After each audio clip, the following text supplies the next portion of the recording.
Росія хотіла нас залякати і зламати своїм ракетним терором, але лише додала нам люті. Інколи лють може перетворитися у понад 3,5 сотні мільйонів гривень, зібрані менш ніж за добу на українські дрони «Камікадзе». А ще лють може прискорити отримання від західних партнерів найбільш новітньої системи ППО, які вже прямують до України. Скільки крилатих ракет та дронів ворога приземлили сьогодні українські захисники? І що готує Білорусь після останніх заяв про створення спільного війська з росіянами? Дивіться хроніку подій 230-го дня Великої війни з ворогом у матеріалі Олексія Пасака. Ракетний терор – день другий. Після масованих ударів 10 жовтня ворог продовжив цілити по українських містах. Станом на вечір у Генштабі відзвітували. Росія майже зо 3 десятки разів запускала крилаті ракети, як з повітря, так і з кораблів. Також загарбники знову використали іранські безпілотники. Наші захисники знищили 21 крилату ракету та ще 11 дронів. У чому логіка агресора, який стріляє на всі гроші, з розумінням, що більшу частину його смертельних подарунків усе одно зіб'ють. Кілька версій має голова Миколаївської військової адміністрації Віталій Кім. Русские держат в подвалах, специально в укрытиях населения, пускают партиями по немного ракет, чтобы тревога была долго. То есть у нас, чтобы, как это сказать, морально истощать. Второй вариант, они щупают наше ПВО, облетают, где у нас слабые места, чтобы ударить массово. Ну, как бы мы тоже это понимаем. Ну и третий вариант, они просто нелогичные идиоты, що теж, скоріше всього, дуже вероятний варіант розвитку событий. Після нової заяви Лукашенка щодо створення разом із Росією так званого регіонального угруповання військ у ЗСУ нагадали, що українсько-білоруський кордон і надалі перебуває під пильним контролем. За керівництва командувачі об'єднаних сил провели військові навчання, відпрацьовували знищення ворожих ДРГ, які можуть зробити необачний крок на українську територію. Небезпека є, тому що Республіка Білорусь є союзником Російської Федерації у агресії проти України.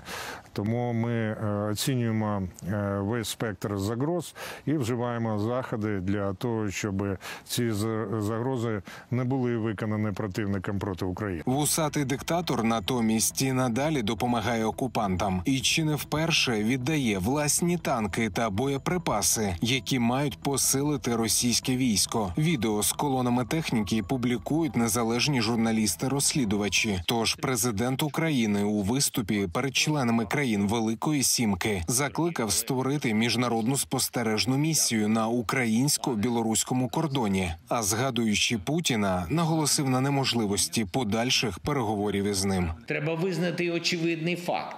Із цим керівником Росії, який не має майбутнього, не може бути і діалогу. Він сам відкинув діалог. Попри всі наші намагання домовитись про мир протягом років. Він говорить ультиматумами. Терор – це і є його ставлення до світу, до інших людей.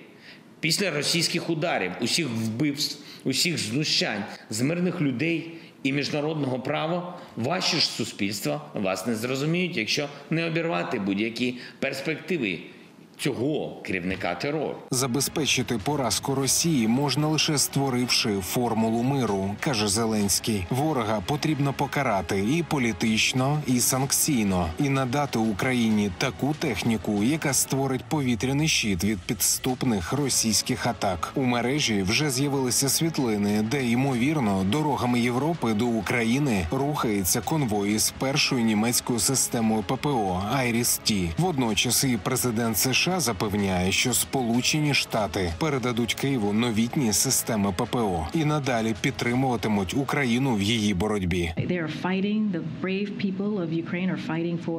Відважний народ України бореться за власну свободу, за власний суверенітет. Це те, у що вірять не тільки США, а й наші союзники в усьому світі.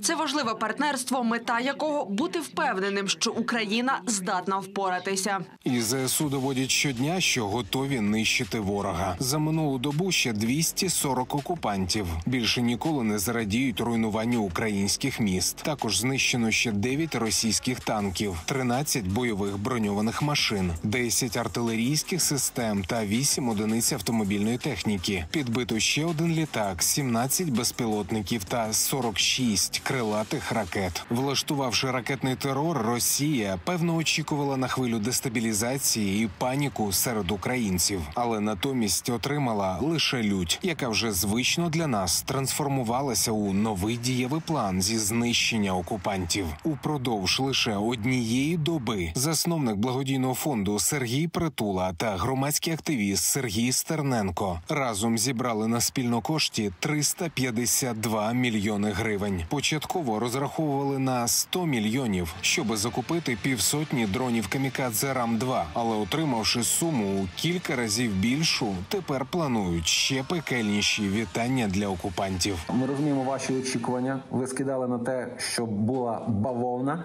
І ми над цим працюємо. І бавовни буде багато. І буде дуже багато хороших росіян, відповідно, не зовсім живих російських окупантів, обов'язково. Дохлих? Дохлих, безперечно. Гарних росіян не буває багато. І як у цьому може допомогти одна група аеророзвідки українських спецпризначенців і одна західна ракетна система М-270, вочевидь, знають у силах спеціальних операцій ЗСУ.